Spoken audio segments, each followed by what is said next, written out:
pueblos peruanos y el antiguo pueblo hebreo son casi irrefutables y fascinantes. Solo fíjate en las similitudes entre los vocablos quechua y hebreo.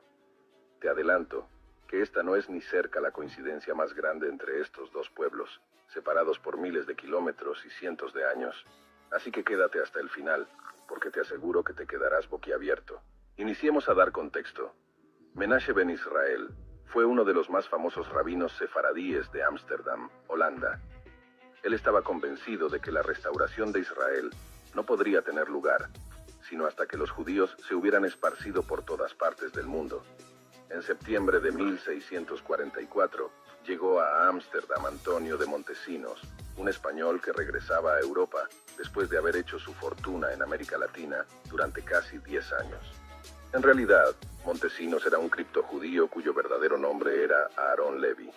Antonio se apresuró a ver al rabino Menashe, así como a otros líderes judíos, para contarles su increíble historia. 2 años antes, mientras realizaba exploraciones en la región ecuatorial con un grupo de exploradores, había hecho un viaje en burro a una lejana provincia de Perú, junto con varios indígenas que lo acompañaron. Mientras el grupo iba de camino en la cordillera, un inesperado viento los obligó a detenerse y buscar refugio en una cueva. Allí, los indígenas empezaron a murmurar entre ellos que la tormenta era un castigo de Dios por la manera en que los españoles trataban al pueblo sagrado. Finalmente el viento se detuvo y los viajeros reanudaron su camino.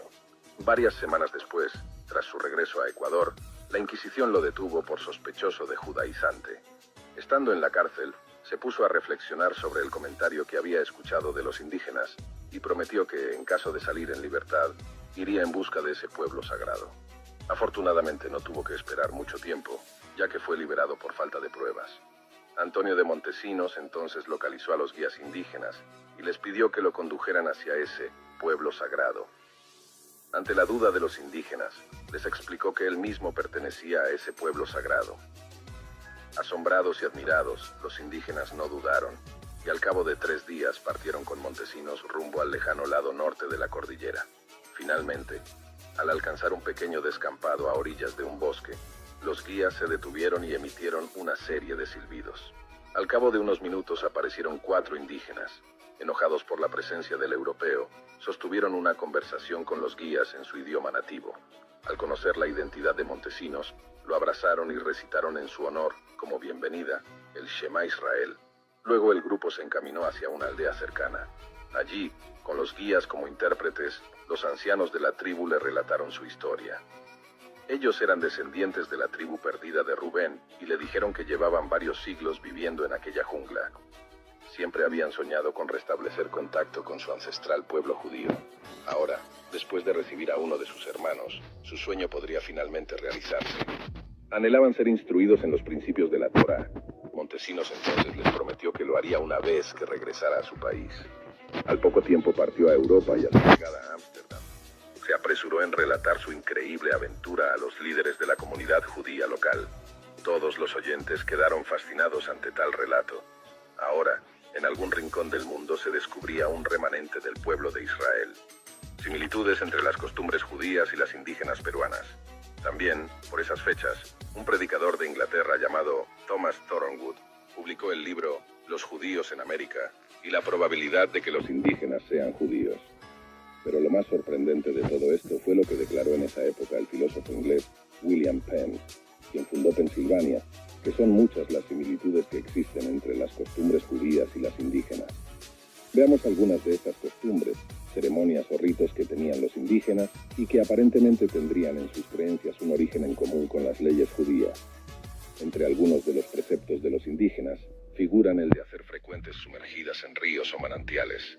Corresponde al concepto judío de la mikve, no tocar a un muerto. Corresponde al concepto judío tumá, impureza. No beber sangre. Observar ciertos días de ayuno. Corresponde al concepto judío de ta'anit. Las viudas de los indígenas que no tuvieran hijos no tenían derecho de volver a casarse sin el consentimiento expreso de su cuñado. Corresponde al concepto judío de halitzá. Los hombres indígenas debían casarse con las viudas de sus hermanos que no hayan tenido hijos. Corresponde al concepto judío de Ibum, la obligación de ofrecer las primicias de sus cosechas a su Dios, depositándolas bajo unos árboles en la cumbre de altas montañas. Corresponde al concepto judío Bikurim, la ofrenda de las primicias en Shavuot. Tenían templos y un objeto sagrado que llevaban consigo en las campañas guerreras. Corresponde al concepto judío de Urim Betumim, pectoral del Cohen Gadol. Para los indígenas, las almas de los muertos se reunían con las de sus antepasados en el campamento de sus ancestros. Corresponde al concepto judío de Gan Eden. Los sacerdotes indígenas debían vestir con pieles blancas en las grandes solemnidades. Corresponde al concepto judío las ropas del Cohen Gadol, sumo sacerdote. En los días de la luna nueva se realizaban unas ceremonias. Corresponde al concepto judío de Rosh Chodesh.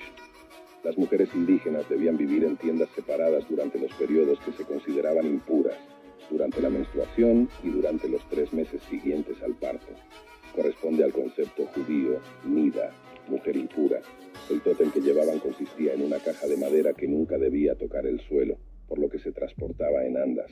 Corresponde al concepto judío Aarón Averit, arca sagrada. Algunas de las normas penales indígenas coincidían con las hebreas. En lo que respecta a la venganza de sangre, los indios contaban con lugares de refugio, donde los delincuentes no podían ser detenidos, lo que para los judíos se le conocía como Are Miklat, ciudad de refugio. Por otro lado, el arqueólogo e investigador Adán Quiroga, al analizar a los indios calchaquíes y a otros indígenas de América, afirmó haber encontrado huellas de una civilización judía. Expresó: existen tradiciones sobre los contactos del pueblo judío con las razas americanas, y por más aventurada que parezca la idea de la llegada de los judíos a nuestra América, no se puede negar al menos la coincidencia de numerosas creencias, ritos y tradiciones judaicas y americanas. De manera similar, en la obra de George Jones titulada Identity of the Aborigines of America with the People of Tyre and Israel, referida a la identidad de los indígenas americanos con las tribus israelitas, también afirmó que América fue colonizada por los israelitas. Por otro lado, el jesuita español de nombre Joseph Gumilla, 1686-1750, quien exploró como misionero la cuenca del río Orinoco en Venezuela, comprobó que la oración ritual que los indígenas de esa región dirigían diariamente al sol era similar a la que decían los hebreos. Cuando Gumilla les preguntó a los indígenas de dónde habían aprendido esa oración, ellos le contestaron que de sus antepasados, pero que en realidad no adoraban al sol, sino a quien lo había creado. Perú y Yucatán. En el capítulo 6 del Sefer Haberit, escrito por un alumno del Gaón de Vilna, se afirma que Ofir es Perú, y que el rabino del Gaón de Vilna le dijo que algunas de las tribus indígenas de América descienden de aquellos obreros que el rey Salomón envió a Ofir en busca de oro para la construcción del primer templo, el Bet Hamikdash.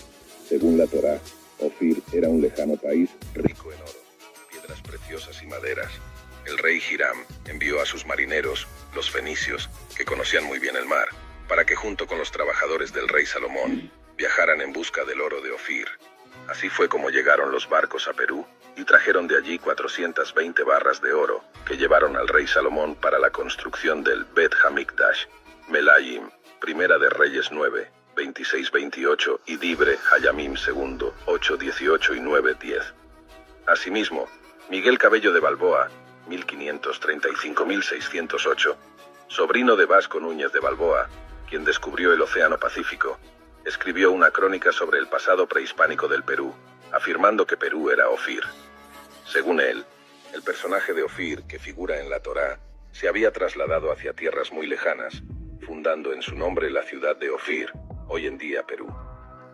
También menciona que uno de los hijos de Ofir, llamado Yoktan, Noashem Arpachshad Shelah Heber, Yoktan Ofir, se trasladó hacia otras tierras, a las que llamó en su nombre Yoktan. ¿Será que Yoktan es Yucatán? En el comentario de Rashi a la Torá, Bereshit, o sea, Génesis 10:25, se explica que se llamaba Yoktan, porque se empequeñecía a sí mismo en humildad, y es por eso que Dios le dio la oportunidad de fundar varias ciudades y familias. Como mencionamos en el video anterior, donde mostramos que, al igual que en Perú, también México tiene pruebas irrefutables de haber sido colonizado por los antiguos hebreos. El pueblo esparcido de Israel definitivamente terminó en algún lugar. Después de ver todas estas similitudes, creo que sería una necedad al menos no considerar seriamente esta posibilidad. Como también comenté en dicho video, Creo que la intención de la colonización por parte de los españoles fue más allá de solamente conquistar tierras. Creo que se buscó perseguir al pueblo de Israel, donde sea que haya parado, y de esta forma no solamente imponer la religión española, por decirlo de alguna manera, sino también eliminar todo el conocimiento y sabiduría de nuestros nativos. Fíjense que han logrado convencernos de que los nativos adoraban al sol, cuando en realidad adoraban a quien creó el sol. Continuaremos con esta serie sobre las 10 tribus perdidas de Israel, ya que al igual que Perú y México, también Colombia, Chile y Argentina tienen historias muy similares.